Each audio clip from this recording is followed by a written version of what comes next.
Hello student, स्वागत है आप सभी का अपनो एजुकेशन यूट्यूब चैनल में। आज आपके लिए मैप का क्लास लाए हैं और इसके पहले भी मैप का क्लास हो चुका है। मैप बहुत ज़रूरी है जीएस पढ़ने के लिए। आप हिस्ट्री पढ़िए, पॉलिटी पढ़िए। यदि आपको मैप पता रहेगा तो बेहतरीन समझ में आता है सभी कुछ। तो चलिए वीडियो को स्टार्ट करते हैं। हम सार्क देशों के बारे में जान रहे थे। इसके पहले का यदि वीडियो लेक्चर आप नहीं देखे हैं तो डिस्क्रिप्शन बॉक्स में उसका लिंक दिया गया है, आप उसको ज़रूर देखिए जाके। और सभी तरह का वीडियो और उसका जो मटेरियल पीडीएफ होता है वो इसके टेलीग्राम चैनल में अपलोड कर दिया गया है। आप ज्वाइन कीजिए टेलीग्राम चैनल यदि आप नए हैं तो चलिए वीडियो स्टार्ट करते हैं। तो अफ़गानिस्तान के बारे में जानते हैं शुरू से। यह अफ़गानिस्तान का नक्शा है। अफ़गानिस्तान में कुछ मुख्य शहर हैं, उसके बारे में देखते हैं। यह गजनी आपको दिख रहा होगा। गजनी, मोहम्मद गजनी जो था ये यही गजनी शहर के रहने वाले थे। और ये गौर शहर में मोहम्मद गौरी रहने वाले थे। और यहाँ पर एक बामियान शहर है। बामियान में महात्मा बुद्ध की सबसे ऊंची मूर्ति थी। अभी करंट में महात्मा बुद्ध की सबसे ऊंची मूर्ति चीन में है। उसको अफ़गानिस्तान वालों ने ही बम मारकर उड़ा दिया था, महात्मा बुद्ध की ऊंची मूर्ति को। और वो मूर्ति एक पहाड़ में ही बना हुआ था, बहुत पहले से बना हुआ था। तो महात्मा बुद्ध की सबसे ऊंची मूर्ति कहाँ पर थी? बामियान में थी। अभी है कहाँ? चीन में है। गजनी के रहने वाले मोहम्मद गजनी गजनी के रहने वाले महमूद गजनी थे और गौर के रहने वाले मोहम्मद गौरी थे। यहाँ पर आपको थोड़ा सा पाकिस्तान है नीचे और ईरान है। तो अफीम उत्पादन सबसे ज़्यादा अफीम उत्पादन कहाँ पर होता है? अफ़गानिस्तान में होता है। सबसे ज़्यादा अफीम उत्पादन कहाँ पर होता है? अफ़गानिस्तान में होता है। तो उसका थोड़ा सा असर पाकिस्तान में भी देखने को मिलेगा, थोड़ा सा असर ईरान में भी देखने को मिलेगा। तो अफीम उत्पादन सबसे ज़्यादा कहाँ पर होता है? अफ़गानिस्तान में। थोड़ा थोड़ा ईरान में भी होता है, थोड़ा पाकिस्तान में भी होता है। आप देख पा रहे होंगे हमने एक ट्रेंगल बनाया जिसमें कि थोड़ा सा एरिया ईरान का है, थोड़ा सा एरिया पाकिस्तान का और सबसे ज़्यादा एरिया अफ़गानिस्तान का है। इसका मतलब है ईरान में भी थोड़ा सा अफीम उत्पादन होता है, पाकिस्तान में भी होता है, लेकिन सबसे ज़्यादा यदि आप बोले अफीम कहाँ उत्पादन होता है तो वो अफ़गानिस्तान में होता है। तो एक ट्रेंगल बन रहा है और इसी ट्रेंगल को गोल्डन ट्रेंगल बोला जाता है। इसी ट्रेंगल को गोल्डन ट्रेंगल बोला जाता है। आप इसको ध्यान में रखिएगा। तो ये कुछ मुख्य बातें थी अफ़गानिस्तान की। अफ़गानिस्तान और पाकिस्तान को जो अलग करने वाली रेखा है उसको डुरंड रेखा बोलते हैं। यह रेखा कब खींची गई थी? 1935 ईस्वी में ये रेखा खींची गई थी। और कब खींची गई थी? जब भारत और पाकिस्तान एक में ही था। तो भारत से अफ़गानिस्तान किस रेखा से अलग हुआ था? डुरंड रेखा से। लेकिन पाकिस्तान और अफ़गानिस्तान के बीच में कौन सी रेखा है? डुरंड रेखा। किसी तरह से आप इसको याद रख सकते हैं क्योंकि जब अलग हुआ था भारत और पाकिस्तान वो 1947 ईस्वी में। रेखा कब खींचा गया था? 1935 ईस्वी में।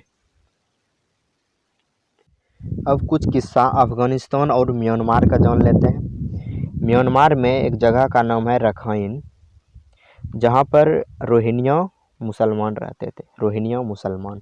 और अफ़गानिस्तान में पूरा मुसलमान का देश है। यहाँ का जो बुद्ध, बामियान में बुद्ध की मूर्ति थी वो मुसलमान लोगों ने बम से तोड़कर उसको हटा दिया। और यहाँ का म्यांमार में जो ज़्यादातर लोग हैं वो बुद्ध धर्म के अनुयायी हैं। तो इसको बहुत गुस्सा आया और यहाँ के जो मुसलमान थे रोहिंग्या उसको यहाँ से भगाना चालू किया, मार पीट के उस वहाँ के औरतों का रेप करने लगा। तो ये सब रोहिंग्या भागकर इंडिया में आया। इंडिया में वो शरणार्थी हो गए। अभी भी रोहिंग्या शरणार्थी इंडिया में उपस्थित हैं।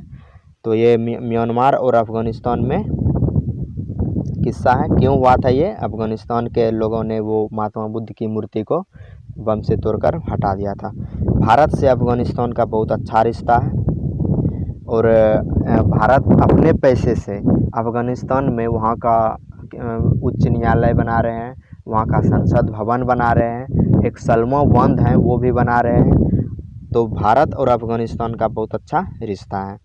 तो अफ़गानिस्तान के बारे में इतना ही था।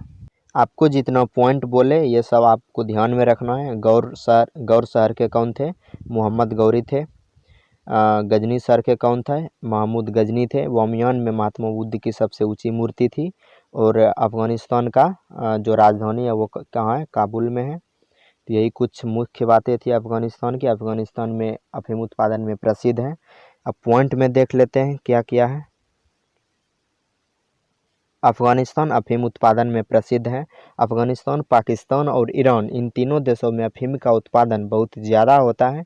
इसीलिए इन तीनों को गोल्डन ट्रायंगल कहा जाता है। बता दिए आप लोग को। अफ़गानिस्तान पर सबसे पहले हमला करने वाला देश रूस था। ये बात शीत युद्ध का है। शीत युद्ध आपको एक अलग वीडियो लेक्चर में बता देंगे और डिस्क्रिप्शन बॉक्स में उसका लिंक दे देंगे हम, आप उसको देख लीजिएगा। दुनिया में सबसे ज़्यादा लोग शीत युद्ध में मरे हैं। तो शीत युद्ध आपके लिए जानना बहुत ज़रूरी है। इसमें कुछ श्रीलंका के भी मुद्दा आ जाता है, अमेरिका का भी मुद्दा आ जाता है, तो आपको वो चीज़ देखना बहुत ज़रूरी है। पूरी दुनिया में महात्मा बुद्ध की सबसे ऊंची मूर्ति बामियान में थे। वर्तमान में महात्मा बुद्ध की सबसे ऊंची मूर्ति कहाँ पर? चीन में स्थित है। महात्मा बुद्ध की सबसे ऊंची मंदिर इंडोनेशिया में स्थित है। अफगानिस्तान के एक शहर का नाम गजनी है, जहां महमूद गजनवी रहते थे। मोहम्मद गौरी भी अफगानिस्तान के गौरी शहर में रहते थे। पाकिस्तान और अफगानिस्तान को डुरंड रेखा अलग करती है। तो यहाँ तक आपको हम पूरा बता चुके हैं। आप उस पॉइंट को अच्छा से ध्यान में रखिएगा। अब नेक्स्ट चीज़ है डियागो गार्सिया। डियागो गार्सिया क्या है? डियागो गार्सिया एक द्वीप है, एक द्वीप पर स्थित है और ये हिंद महासागर में स्थित है। और जो द्वीप पर डियागो गार्सिया स्थित है उस द्वीप का नाम है बायोट, BIOT, बायोट। इसका फुल फॉर्म होता है British Indian ocean territory. British Indian ocean territory. Diego Garcia पर पूरा अभी ब्रिटेन का कब्जा है। पहले डियागो गार्सिया किसका था? मॉरिशस का था। अभी ब्रिटेन का उस पर कब्जा है और वहाँ पर वहाँ पर अमेरिकन और ब्रिटेन के जो आर्मी हैं वो रहते हैं। वहाँ पर एक बहुत बड़ा सैन्य अड्डा है। एयरफोर्स, आर्मी, नेवी, सभी तरह के वहाँ का जो सेना है ब्रिटिश का और अमेरिका का, वहाँ पर डियागो गार्सिया में रहते हैं। उसी के बगल में है आर्कोपियागो, चागोस। ये सभी जो द्वीप आपको देख रहे हैं, आर्कोपियागो, चागोस, डियागो गार्सिया, ये सभी हिंद महासागर में स्थित हैं। और कौन से द्वीप पर हैं? बायोट द्वीप पर, British Indian ocean territory. Diego Garcia पर यूके और यूएस के सेनाओं का अड्डा है। डियागो गार्सिया पर पहले मॉरिशस का अधिकार था और अभी ब्रिटिश का अधिकार है। नेक्स्ट आपको बताते हैं नेपाल के बारे में। यह है पूरा नेपाल का नक्शा। नेपाल के निचले भाग में इंडिया है और ऊपरी में चाइना है। और नेपाल के कुछ मुख्य शहर हैं, काठमांडू, और इधर है जनकपुर, विराटनगर। ये नेपाल के 3 मुख्य शहर हैं। और नेपाल एक लैंडलॉक देश है। लैंडलॉक देश उसको बोलते हैं जिसके चारों तरफ भूमिबद्ध देश हो। जैसे ऊपर में क्या है? चाइना है, नीचे क्या है? इंडिया है। तो ये एक लैंडलॉक देश है। नेपाल के तीनों मुख्य शहर आपको याद रखने हैं, काठमांडू, जनकपुर और विराटनगर। काठमांडू में एक मंदिर है, पशुपति मंदिर, जो विश्व प्रसिद्ध मंदिर है। काठमांडू में कौन सा मंदिर है? पशुपति मंदिर, जो विश्व प्रसिद्ध है। नेपाल के राजधानी जो है काठमांडू है। नेपाल की राजधानी क्या है? काठमांडू। ऊपर में है चाइना, नीचे है इंडिया। और माउंट एवरेस्ट एक नेपाल में पहाड़ है, जो कि हम अलग वीडियो लेक्चर में उसके बारे में बताएंगे, पूरा माउंट एवरेस्ट के बारे में। तो यही कुछ बातें थी नेपाल की। तो नेक्स्ट चलते हैं भूटान। नेक्स्ट पॉइंट क्या है आपका? भूटान। इसका जो नेपाल का पॉइंट है वो देख लेते हैं। नेपाल का महत्वपूर्ण शहर जनकपुर, काठमांडू और विराटनगर है। आपको ये ध्यान में रखना है, महत्वपूर्ण शहर जनकपुर, काठमांडू और विराटनगर है। पूछ दिया जाता है विराटनगर कौन से देश में है, काठमांडू कौन से देश में है। इसीलिए महत्वपूर्ण शहर जो इम्पोर्टेंट है वो आपके लिए हम लेके आए हैं। काठमांडू में विश्व प्रसिद्ध मंदिर पशुपति है। नेपाल एक लैंडलॉक देश है। नेक्स्ट है, नेपाल की राजधानी काठमांडू है। अब भूटान के बारे में देखते हैं। ये है भूटान का नक्शा। भूटान में आप देख पा रहे होंगे एक पारो शहर है। पारो शहर यह भूटान का एक प्रसिद्ध शहर है। पारो सबसे बड़ा शहर है। भूटान की राजधानी क्या है? थिम्पू। भूटान में भारत ने अपने अपने पैसे से 3 बिजली कारखाने खोले हैं। बिजली कारखाने में क्या क्या? ताला, चूखा और दुघाचू। ताला, चूखा और दुघाचू, ये 3 बिजली कारखाने खोले हैं, जिससे कि वो फ्री, मगर उससे खरीदता जो है बिजली वो पैसे से खरीदता है, उसको खोल कर दे दिया है। भूटान के सुरक्षा की जिम्मेदारी किसके पास है? इंडिया के पास है। भूटान की सुरक्षा कौन करता है? इंडिया करता है। भूटान की सुरक्षा कौन करता है? इंडिया करता है। भूटान के एक निचले शहर का नाम है साकटेंग। भूटान के एक निचले शहर का नाम है साकटेंग। इसमें नहीं दिखाया गया है, यहाँ पर साकटेंग है। तो वो साकटेंग एक विवादित शहर है। विवादित इसलिए क्योंकि वहाँ चाइना बोलता है ये मेरा जगह है। अब बताइए, चाइना इधर के रहने वाले, उसका जगह यहाँ पर कैसे आ गया? तो ये एक विवादित शहर है साकटेंग। भूटान में बौद्ध धर्म की अधिकता है। भूटान में बौद्ध धर्म के बहुत ज़्यादा लोग पाए जाते हैं। जैसे म्यांमार में देखे हम, बौद्ध धर्म के बहुत ज़्यादा लोग पाए जाते थे, इसी तरह भूटान में भी बौद्ध धर्म की अधिकता है। भूटान में एक पर्वत है जिसका नाम है काला पर्वत। और काला पर्वत इतना ऊंचा है कि वहाँ पर जैसे बादल चलता है तो बादल उस पर्वत में टकराता है और बहुत आवाज़ होता है, थंडरसम होता है। तो भूटान को थंडरसम का देश बोला जाता है। तरित झंझावात का देश किसको बोला जाता है? भूटान को। Land of thunder storm. Land of thunder storm. Bhutan में बहुत ज़्यादा जगह पर पहाड़ी एरिया है, तो वहाँ पर आवाज़ बहुत होते रहता है, बिजली गिरते रहती है, इसीलिए उसे लैंड ऑफ थंडर स्टॉर्म बोलते हैं। और भूटान का कुछ मुख्य बातें क्या है? भूटान भी एक लैंडलॉक देश है। लैंडलॉक देश क्या होता है आपको बता दिए हम। ऊपर में चाइना है, नीचे इधर इंडिया है, तो भूटान भी एक लैंडलॉक देश है। चारों तरफ इसके कोई ना कोई देश है, तो ये एक लैंडलॉक देश है।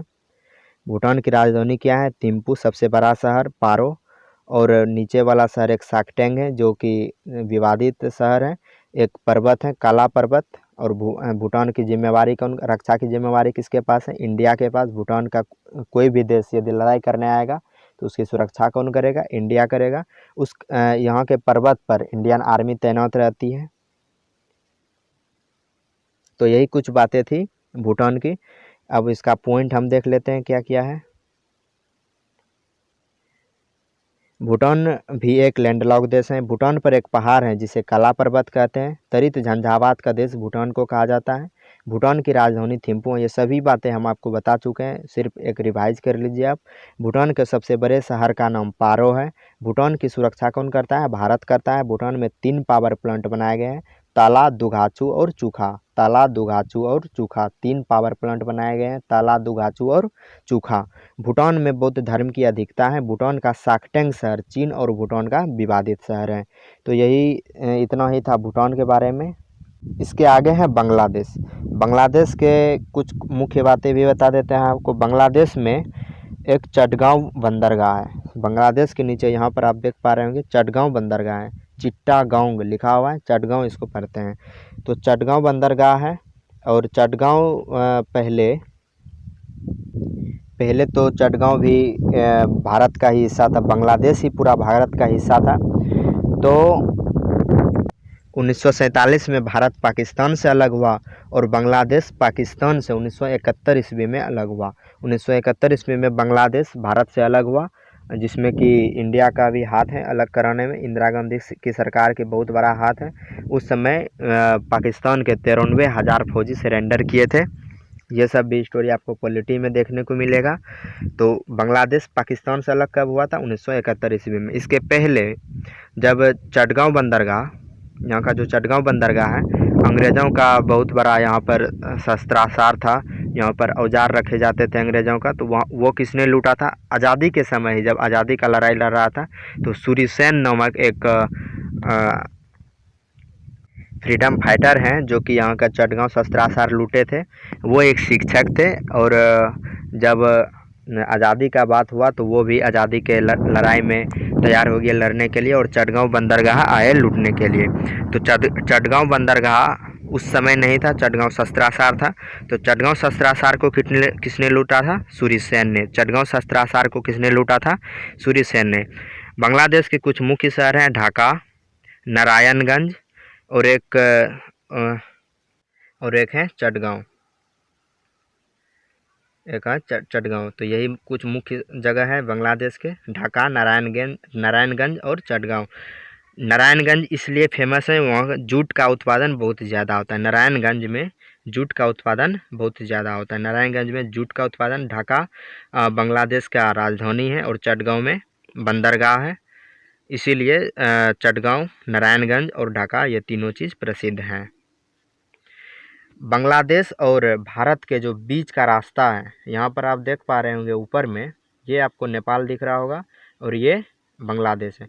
इसके बीच का रास्ता ओनली 30 किलोमीटर का है, ओनली 30 किलोमीटर। उसको चिकन नेक बोला जाता है। उसके जो बीच का रास्ता है उसको चिकन नेक बोला जाता है। तो बांग्लादेश और भारत के बीच का जो रास्ता है वो कौन सा है? Chicken neck.